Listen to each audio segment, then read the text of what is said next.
Captain and I, So as you know, Captain and I recently came to Europe for 4 months, maybe longer. Our first destination is Paris for about a month. After that, we go to Rome, Capri, finish the year out in London. I asked you all to send me a bunch of questions, either relating to our stay in Paris or for the whole 4-month trip in general. We'll just jump right into it. This is for Paris itself. It says, what landmarks are you most excited to see? Captain and I love the Eiffel Tower. We love Notre Dame. I know that there was a fire in Notre Dame, but generally that whole area and the area surrounding Notre Dame is one of our favorites. It's so cute, picturesque. Eiffel Tower, we do love going to see. However, it gets really, really touristy. So we're kind of choosy about when we do go because we like to enjoy our time there. We love the Louvre. We have yet to take a tour of the museum. However, I have gotten some tips that the best time to go is either Wednesday night when it is open extra late until 9 p.m. or on Fridays when it's open extra late as well. Next question, what would be the per day expenses? Food, decent accommodations, a little outing. So we are staying in Paris for exactly a month. Having our accommodations through Airbnb. Basically, when you book with Airbnb for 30 days or longer, a lot of the times the hosts will offer a slight discount for your stay. You're not necessarily paying like a full nightly rate.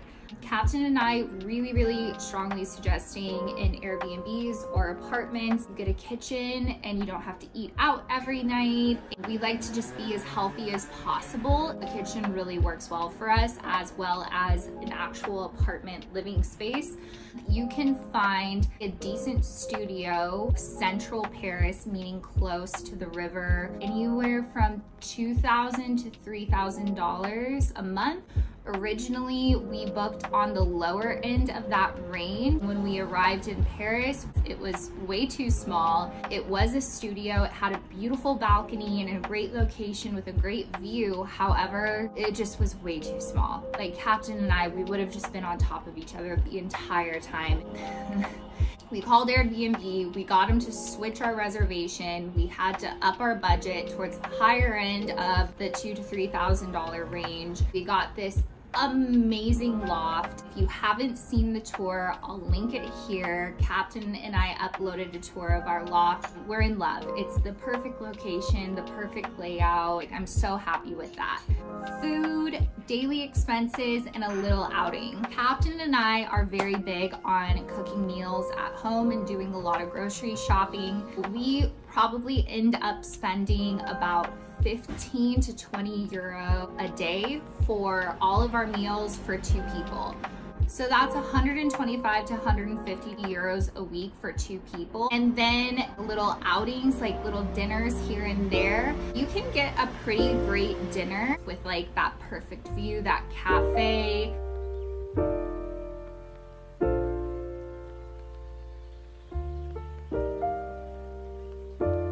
€40 to 50 euros.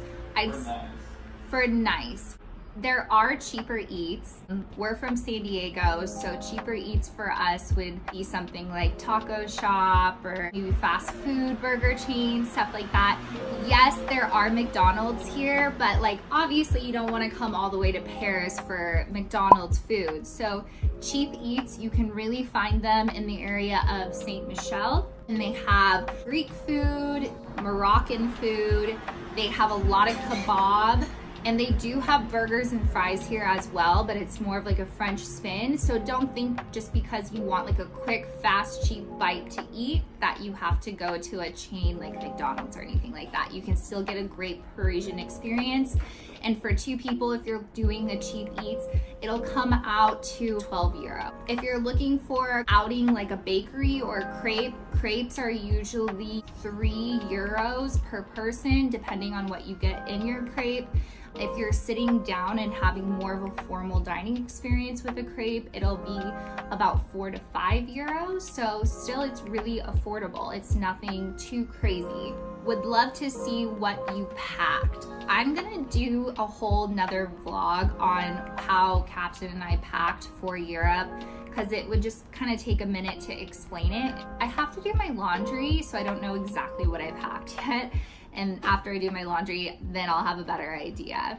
How you are doing budgeting, I have always wanted to do this, but fear the financials of it all. This is probably referring to our entire 4-month stay. Captain and I budgeted out our rent for all 4 months. And the way that worked was with Airbnb, we booked it all at once. We paid for 4 months of rent up front. But because we booked so far in advance, and because Airbnb hosts do give great deals when you're booking longer than 30 days, it was actually really affordable and the same as if we were leasing a place in San Diego. And all of our apartments and flats are in really great areas and great layouts, with the exception of the first Paris apartment we had, but we changed that within a day and upped our budget by like 500 bucks, and we're so happy now. Because Captain and I are big grocery shoppers, we had a general idea of how much per week we'd be spending on food. Then for extracurriculars per month, how much would you say we put aside? 500. So about 500 euros per month. Really, when you go to Europe, you don't have to spend a lot of money to keep yourself entertained or busy. I'd say like the main things we want to hit in Paris is a tour of the Louvre, a Moulin Rouge show, a boat tour, one really nice dinner, and that was it. And so really it comes out to about 500 euros per month, probably less. Captain and I also both work remotely. I'm obviously a full-time blogger. Sorry, motorcycle. I'm obviously a full-time blogger and influencer, and Captain had his own business as well and does YouTube and tennis. So we both work remotely. That's why we're able to kind of just pick up and go. I don't want to say that it's impossible for people who work 9 to 5. This is something you can definitely save for. I have friends who have left their jobs and gone and traveled the world for a year to come back and get a job when they come back home, or you know, get a visa and stay somewhere they fell in love with abroad. So it's definitely possible. Amazing that you get to do that. Did you go for work? What prompted it? Actually, it's funny, the way Captain and I met, we met when we were both pretty much freshly graduated from college. I was about to attend law school because I really didn't know what else to do with my life at that point. So I just thought, hey, why not go to grad school?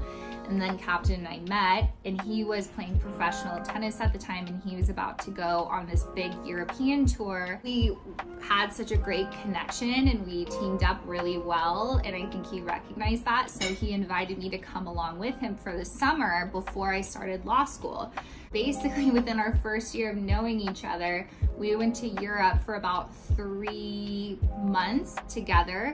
By the end of the trip, I had decided not to pursue law school, but to pursue blogging and work with Captain as well with tennis. We've done that kind of circuit every single year with tennis, and this is the first time we're actually not here for tennis, but basically just to live. Captain and I, we really recognized, one, we don't have kids, we both work remotely, and we both love traveling. It was just kind of like a why not type thing. There was nothing holding us in San Diego permanently. Are you going to come to Berlin? No, we're not gonna come to Berlin this time. Our schedule is a month in Paris, a month in Rome, about 3 weeks in Capri, and then a month in London. Maybe next year. Are French people rude to Americans? No. I don't think they're rude to Americans. I think that if anything, maybe they're a little indifferent. You know, I wouldn't say they like jump up and down in excitement when they hear an American accent come out of my mouth. I would never say that they're rude to us. I think they treat us as if they would treat anyone else. Yeah, I've had plenty of French people be really kind to me. There was one time I got stuck in this like metro gate thing. I didn't know how to get in and out of the subway, and this really nice Frenchman helped me even though I looked like a stupid, dumb American. That was really, really kind. And then there was also an incident where Captain and I had just got off the plane from Miami and we're in a Paris subway or metro, and a guy tried to pickpocket Captain and no one helped Captain, and everyone just kind of stared. It was like rush hour. And we were kind of just like clueless, dumb people who almost got pickpocketed, and thankfully Captain caught the guy. And I just kind of felt like it was really lame how no one offered to like help or make sure we were okay, like make sure we had our passports or tried to stop the guy. They all just kind of watched. It was very, very odd. So it's, you know, I think it just depends. It just really depends. But no, I wouldn't say that they're rude to us. So is it hard living in Paris and not being fluent? There's actually not that many people who speak French here, but I will say it's extremely easy to get by. You just said there's not that many people that speak French here. Oh, sorry. Okay, there's not that many people that speak English here fluently, but I will say it's extremely easy to get by. When you go into grocery stores, you can press a button that has English translations on self-checkouts. When you go into a cafe or a coffee shop, I want to say 80% of the time they have a English menu that you can look at. There is so much tourism in Paris that although the people don't necessarily speak English fluently, there's ways to get around it always. Even when you go to buy your metro pass, there is a like English translation on the machine.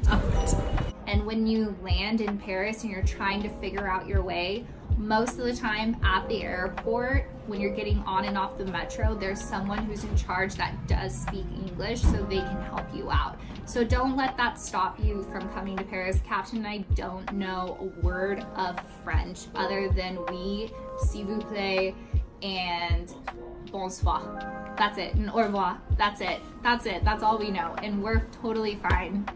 How are you getting around the 90-day rule? Okay, that's a great question. When traveling to the Shenzhen, I hope I'm saying that right, part of Europe, Americans are only allowed to stay 3 months out of every 6 months. So when I announced that I was coming here for 4 months, someone asked, how are you getting around the 3-month or 90-day rule? Well, that rule doesn't apply to the UK. So Captain and I will be spending our 3 months, almost 3 months in Paris, Rome, and Capri.